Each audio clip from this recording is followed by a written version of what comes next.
डोंबिवलीतल्या महापालिका रुग्णालयामध्ये एक महिला डॉक्टरसह 3 डॉक्टरांना मारहाण केल्याप्रकरणात अटकेत असलेल्या शिवसेना नगरसेवक रमेश म्हात्रे यांना बुधवारी उच्च न्यायालयाकडे वाढतं वय आणि मूत्रपिंडाच्या आजाराचा दाखला देऊन जामीन देण्याची मागणी केलेली। मात्र सीसीटीव्ही कॅमेऱ्यामध्ये कैद झालेल्या मारहाणीच्या चित्रीकरणाचा न्यायालयानं दाखला दिला आणि हल्ला करताना म्हात्रे 25 वर्षाच्या तरुणापेक्षा सुद्धा उत्साही दिसत होता असा टोला हाणला। त्याला आणखी काही काळ तुरुंगामध्ये राहू देण्याचे न्यायालयानं सुनावले आणि त्याच्या जामिनावरची स्थगिती सुद्धा कायम ठेवलेली आहे।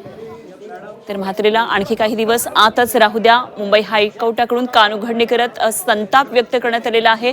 डॉक्टरला मारहाण करणारा हाच तो मारकुट्या नगरसेवक म्हात्रे आहे आणि आता वयाचा दाखला देतोय, मूत्रपिंडाच्या आजाराचं कारण पुढे करत मुभा मागतोय। मात्र कोर्टानं सुद्धा सुनावलेलं आहे। काय नेमकं कोर्ट म्हटलं एकदा आपण पाहूया।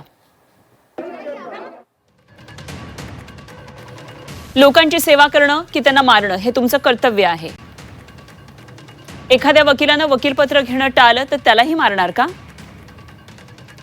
महिला आणि डॉक्टरांना तुम्ही मारहाण केली ते वाचले हेच आश्चर्य आहे। व्हिडिओत तुमचं वय 25 असल्यासारखं वाटतंय। वयाचा उल्लेख करत जामीन मागणाऱ्या म्हात्रेला कोर्टानं हा सवाल केलाय। आणखी काही दिवस म्हात्रेला कोठडीतच राहू दे, मुंबई हायकोर्टानं अशा प्रकारे आदेश दिलेले आहेत आणि हायकोर्टाकडून त्याची खरडपट्टी काढली आहे।